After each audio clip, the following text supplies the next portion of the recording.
Joining us now in Studio B on this Friday is BYU basketball alumnus, sharpshooter, great guy, relatively new father, at least 7 months into it now, Skyler Halford. Skyler, welcome to the show, man. Thank you so much. Always good to be here. It's been a long time. You've had some iconic moments in this studio.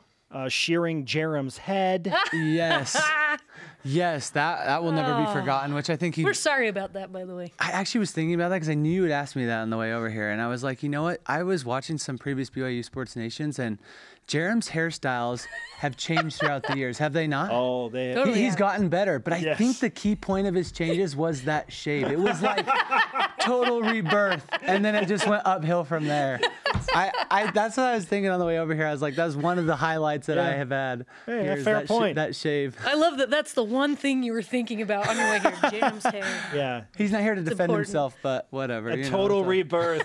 Total rebirth of Jerem's hair. Good stuff. Mark Pope is the new head basketball coach at BYU. When you heard the official news for the first time, what was the first thing that went through your mind? I was ecstatic. I think I texted my family. I think I just was trying to spread the good news because that's what it was to me. It was like they got the right guy. Don't get me wrong, there were a ton of great candidates for that job. I'm a little biased because he was my coach, one of them when I was here, and I was just really excited, really excited when that announcement was made. When you look at this year's roster, Yoli's not coming back next year, but what are your realistic expectations for Mark Pope's first season? Absolutely. With any coach coming into a program in their first season, a lot of times it's rebuilding or resetting. I'd like to think that Coach Pope has an idea of already what's kind of going on. He's been near the program just across the city, in Orem and with UVU, but he was here before.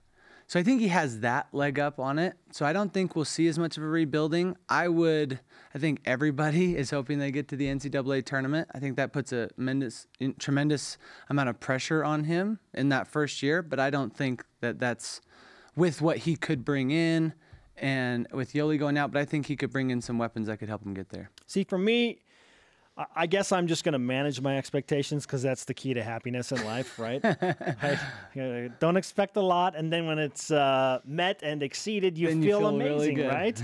So I've kind of put the bar of success at if BYU gets to the NIT in year number one, which is what they did with Dave Rose. They went from a team that won 9 games and struggled, and then Dave Rose takes over, new energy, new excitement, new offense. They got to the NIT, and I was like, wow, that was awesome. Right. I feel like if they get to the NIT, that's a good enough step for me in my opinion. Yeah. It's one up from last year, and so it's an improvement. I totally agree with you. If they were to make it to the playoffs and get there, that would be a great season for them. One thing that I think is interesting about Coach Pope is the fact, one thing I learned from him is he would always say that the game of basketball, it exposes you, into your weaknesses. And one thing that I think we'll find out that he won't be afraid of is exposing those weaknesses. And if we see in the early going rough times, maybe I could see people, oh, this was a terrible move, this is a bad thing. But I think Coach Pope is ready to dive in with no fear, exposing those weaknesses so they can then capitalize on those and make them strengths. So I'm excited to see that process happen, which I think they'll go through. But I think they'll end up on top in the end. I like that you mentioned he has no fear because he does come across as very fearless. He has tons of passion. He's very gregarious. Oh, yes. When you played for him, how does that come across in practice and in the locker room? As a player, I remember him coming to me specifically one time and just saying, Sky, we need the energy to be up in the gym today. You can feel it. It needs to be up. And you could. And he's that type of guy that brings that energy every day. And he really requires you to bring that energy. He keeps you accountable for it. And so I think that'll be really good for them moving forward. Skyler Halford with us on BYU Sports Nation, BYU basketball alumnus, still has a deadly three-point shot. It's still there, man. It's still there. It won't ever go away. You and Jeff Judkins, man, you'll be, shooting lights out till the day you die. What advice would you give to current players like TJ Haws, Connor Harding, Gavin Baxter, Zach Sellius, among others, as they welcome a new coach and there's a little bit of uncertainty? Yeah, right. With anything in life, the best advice I can give somebody for change or things that they ultimately don't have control over is focus on the things you do have control over. And, they didn't have control ultimately whether, Tom Homo was going to hire Mark Pope or any of the other coaches that were up for it. But I think they need to just have a mindset as I'm going to control what I can control. I'm going to make myself the best possible player I can be and work on individually preparing themselves for next season and then letting coach come in. And that relationship will just kind of naturally flow. You can't force any relationship at a quick pace where it's just all of a sudden we're glued and we're best buddies and we see eye to eye. It's just, it's natural with any relationship that you have with somebody.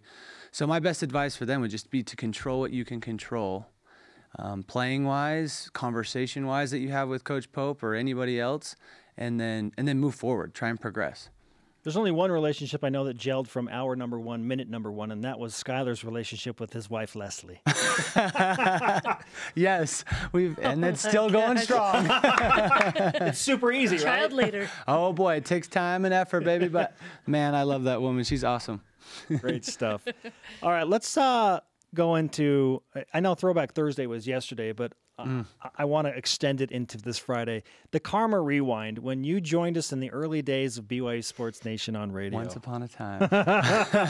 Do you remember what happened moments later, essentially, Skyler? How could I forget? What was it, 28 points, 20? First career start, San Diego, at home. Should I say more? I think I still remember it. I may go back and watch highlights every now and then. Oh, we're watching highlights right now on the BYUtv side. Oh, gosh. And then, yes, we had met in studio before that, and the karma began, my friend. Oh, my goodness. That's kind of when it hit legendary status. I think so. I think it was kind of like, let's dabble in this karma for a minute. And then I feel proud to say maybe that I capitalized on it a little bit. People on Twitter the next day were like, okay, so this karma thing might actually have some validity.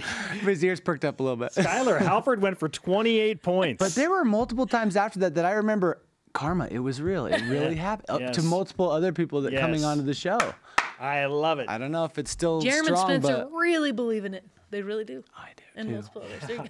There you go. Are you a believer? We need to get those signs in our house, like with Santa Claus. Like, Yes, are I'm you a believer. We're like in the BYU karma? Sports Nation Karma believer signs.